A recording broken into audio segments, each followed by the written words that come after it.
Hello everyone out there. I've been told I need to do an introduction for my videos for my Coleman stove and Coleman lantern work that I'm working on a little restoration project. My name is, well, just call me Nono, everyone else does. So I am Nono. This is the park that I've actually been in for 2 days. I'm doing my intro afterwards. This is funny.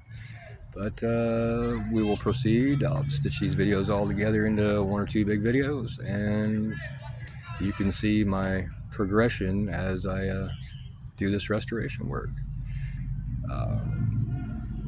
Go from there. If there's any dumb questions, ask a dumb question. Put a comment. Yeah. Don't leave rotten comments, though. I don't need that in my life. Anyway, here we go. Let's have some fun. Okay, so anyway, what I've got here, let me flip the camera so I get a wide angle. This is your basic old school Coleman stove here. Old fuel burner stove.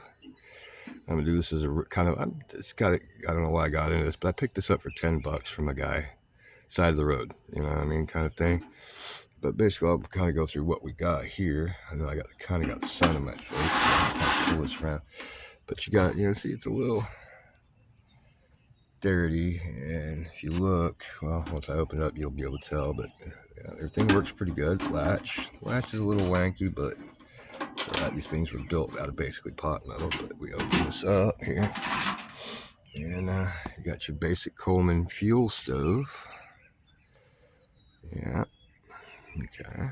Now, I know it's kind of wonky because I'm using my phone, but you got your there's your wings. You open these wings up, your cooking wings, and of course there's a slot right down here.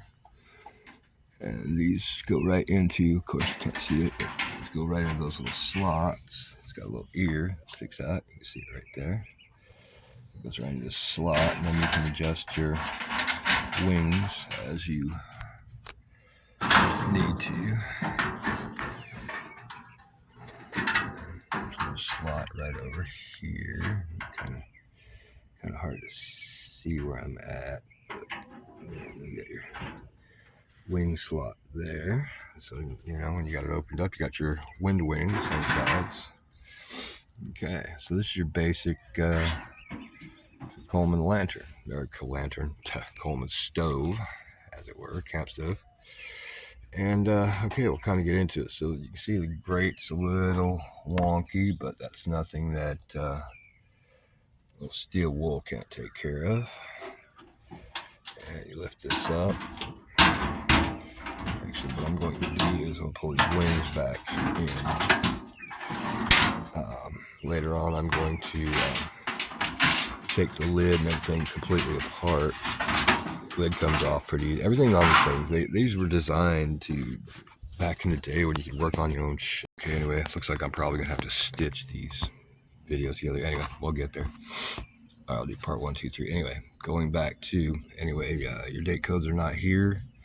Then what you do, and in theory, your tank should be probably the tank that came with it, especially when you compare gross icky scuzz. The tank's pretty gross icky scuzz.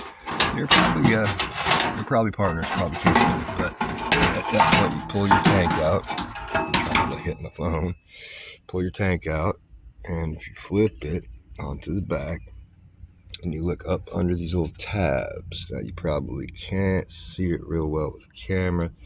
Right here under the tab, there is a stamped date code. In this case, this one is 877, which that would be August of 1977. So I know that at least the tank, anyway, was built in August of 1977. Anyway, I'm going to take the lid off, as I said earlier.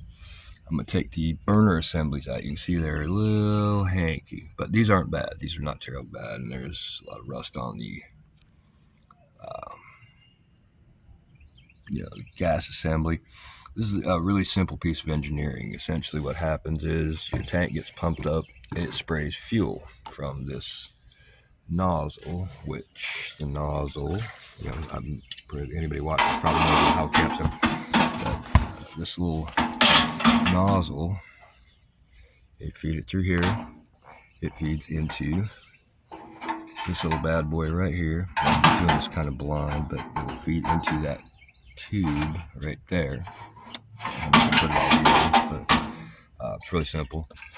But then what happens is the fuel sprays into here, feeds down through this tube here, feeds in and comes up into the burner. This is the main burner, and this is your main power. It's hotter than your auxiliary, which is on your left. With your auxiliary, once you got your burner fired up here, you got it cooking good.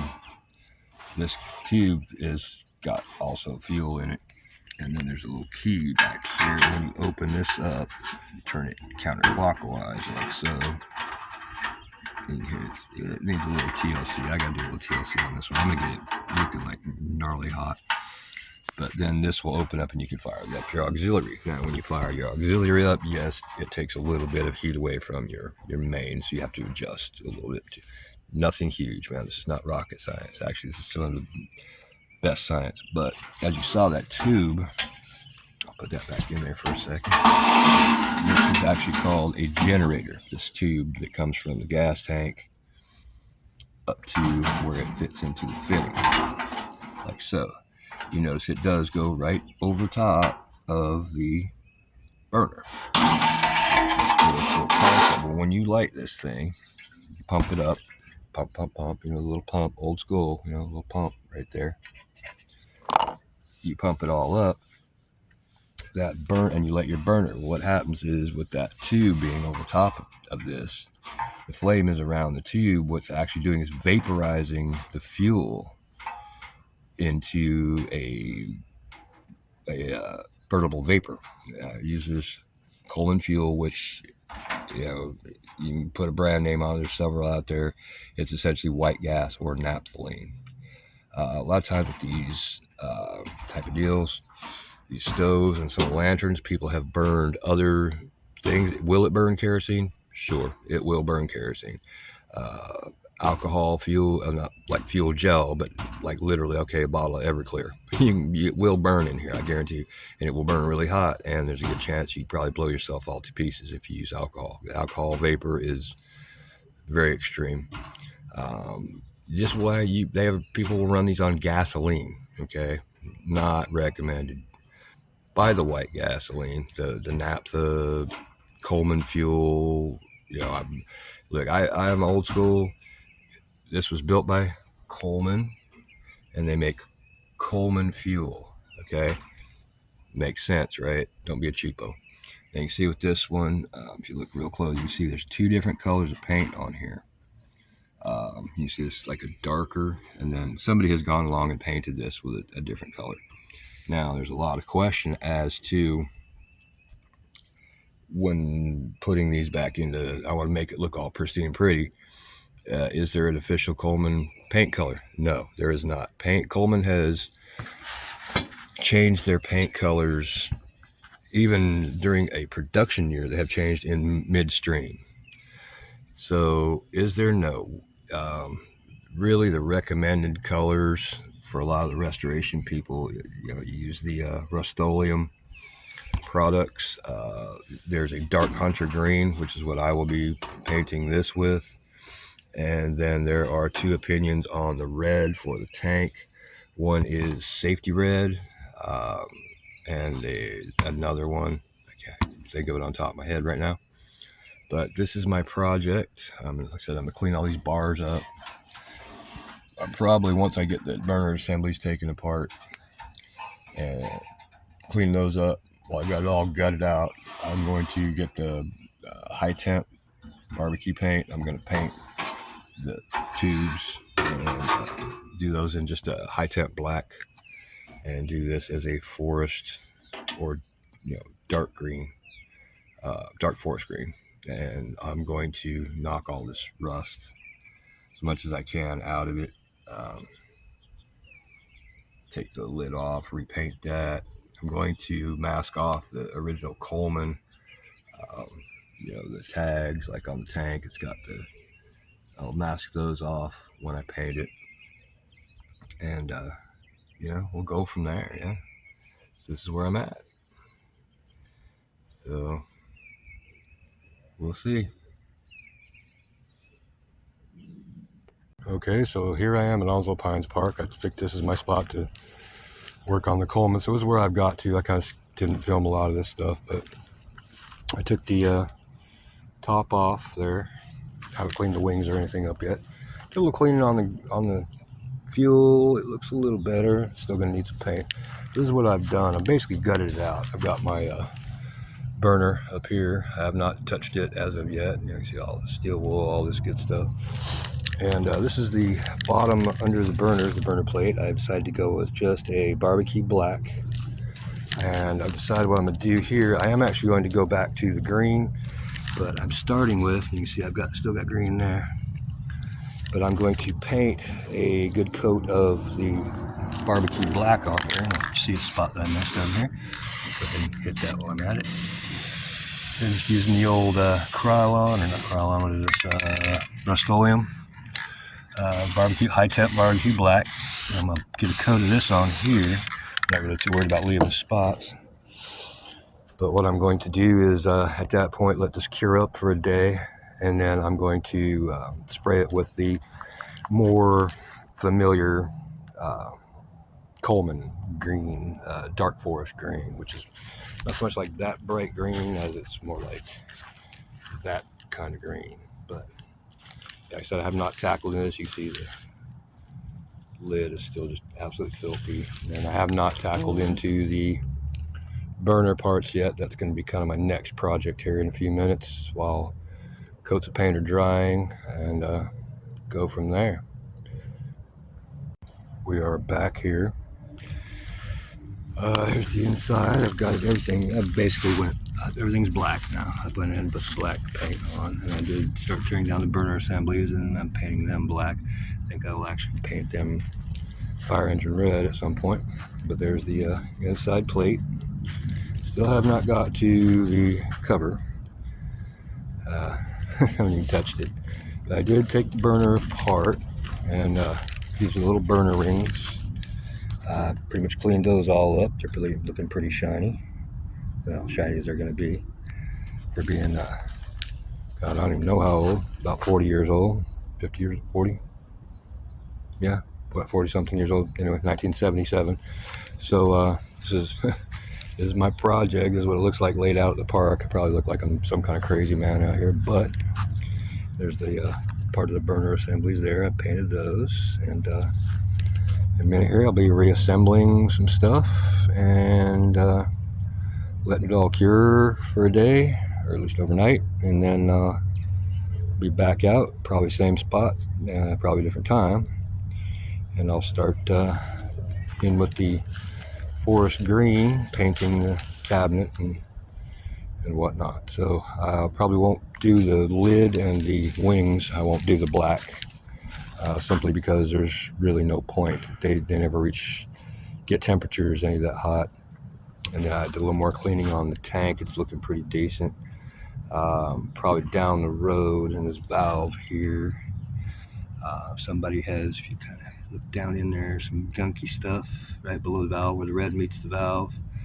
Looks like probably at one time it had a leak, and they just went the chintzy route and put some goop on there, which I'll probably end up having to remove all that at some point, take the valve off. I did remove the generator stem, cleaned it up some. No point in painting something like that because it'll burn right back off, but I applied some CLP to it to keep it from continuing to corrode it all. And still a little bit more cleanup work before I paint this, but that will probably get painted tomorrow. And once the paint's all done, it's reassemble, and we go from there. Worst I might have to do is I haven't really got into the gutting the valve yet. When I get into the valve system, I may have to have a couple little small parts, but nothing serious. Everything looks good. When I took the generator assembly apart, the needle looked good, not bent or broken.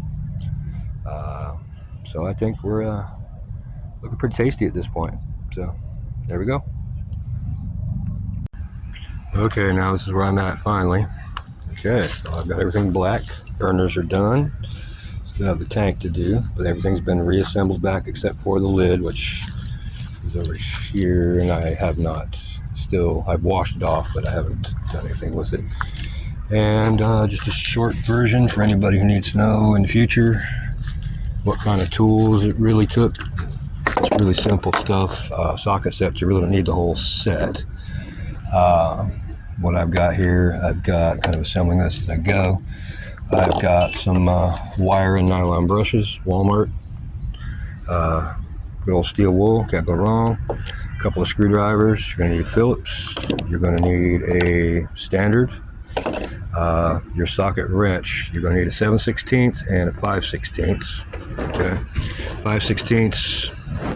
You can actually use a crescent wrench or whatever, but anyway, funnel actually does not go with that. Pocket knife, got to have one. You never know what you're going to run into. I used some carburetor cleaner. Walmart.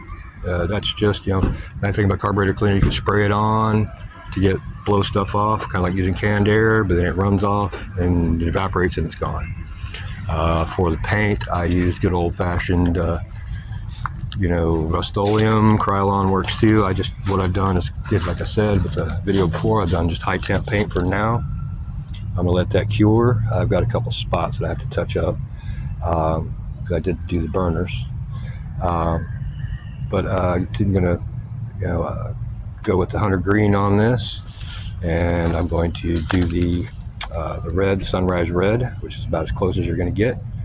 And that's pretty much it. I really didn't give the how-to on it, just a sort of a progression of where I've gotten to in the world. So more to follow.